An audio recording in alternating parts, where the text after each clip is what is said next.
Greetings, survivors and friends. SHADOWFRAX here with your weekly information dump of all things Rust development.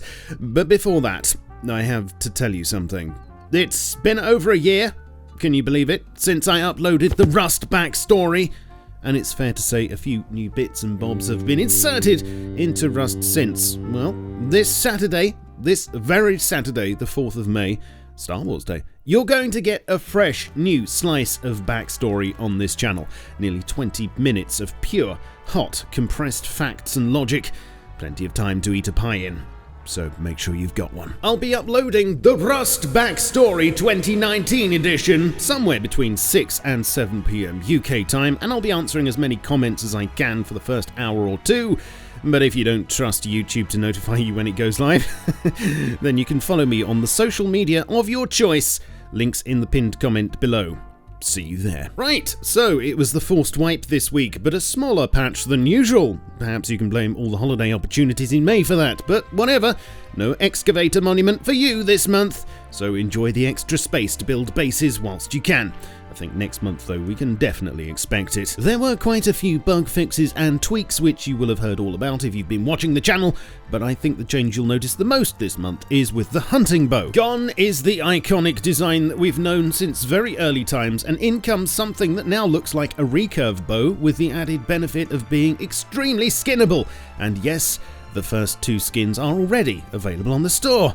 Well, will you look at that? The changes are of course only cosmetic. Everything else about the bow's costs and behaviour should remain the same.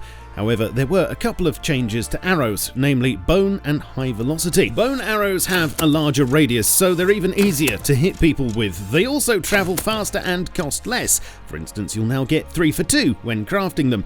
HV arrows also cost metal frags now instead of stone and have less drag. The hope is that players will actually start using them more. But what do you think? How do these bow and arrow changes sit with you? Do they twang a bit, or have they got you all of a quiver? Let me know in the comments. As you may be aware, the map experienced a few changes this patch. We still can't draw on it, but one thing at a time, I suppose. For a start, it shows more of the surrounding ocean, so you can actually tell where the oil rigs are without a trip to the seaside. Also, Gary changed how the grid coordinates were being rendered in Unity, which makes the whole thing snappier and saves on that all-important memory. There was supposed to be a change to how the topography looked, which gave it a bit more depth, but apparently Helk didn't like this, so it's staying how you remember it. Continuing the trend of turning all the monuments into the lighting section at IKEA, this month it was the turn of the bandit camp, which is not only visible from farther away now, but also received a new cheaper fog effect. The cave large sewers was tarted up as well and should be much more pleasurable to trundle around. In other changes, the LR300 was braking too fast for something that wasn't craftable, so now it has the same condition as the AK. Right-click looting is of course faster, as you will have heard me mumbling about last week. External wall and gate crafting times have been reduced to a third of what they were. First-person tracers take FOV into account now and so are smaller when zoomed in, and the M39 has a more manageable amount of recoil. There were some fixes you should know about. 40mm smoke grenade ammo could be fired and embedded into any surface and used as a ladder, which sounds like an awesome feature, but was deemed to be a bug and was thus squashed. Another exploit with the large furnace was fixed, which allowed players to get inside of it and shoot out, and oil rig card reader doors had a problem whereby if you used the push button on the inside to get out, they would close after 5 seconds and stay closed permanently, which meant server owners had to come along and delete them. This should now be a thing of the past. In performance, a new system that dynamically unloads skins from memory when a player moves beyond networking distance is being trialled.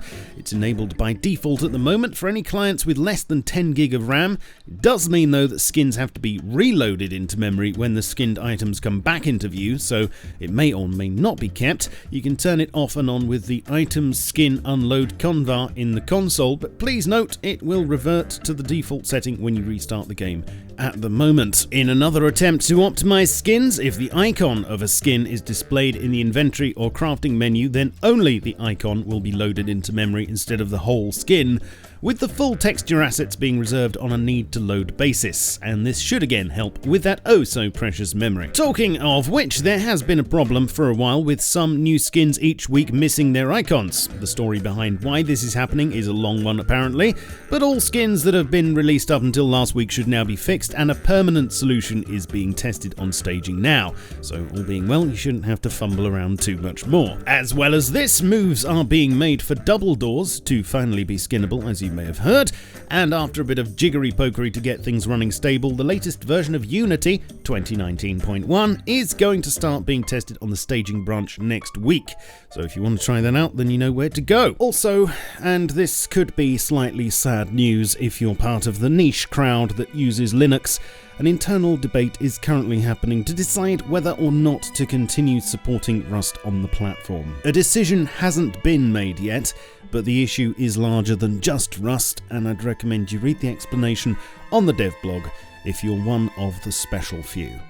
I'm sorry. Lastly, this little thing popped up on ArtStation in the week, and the description says it's some promotional artwork for Facepunch's new game Chippy that's going to be featured from within Rust. Yes, Facepunch does make other games, apart from Rust and Gmod of course.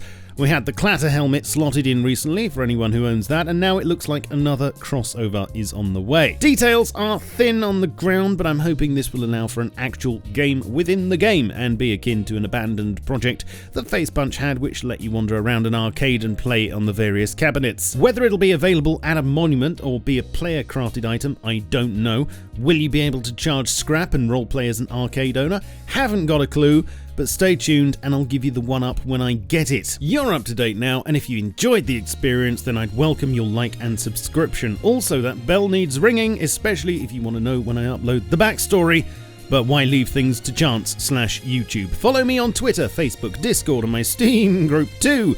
Links in the pinned comment. Thank you also to my smashing patrons who help me find the time to make these vids on a regular basis, and I shall catch you all soon. But in the meantime, keep calm and stay rusty. Cheerio!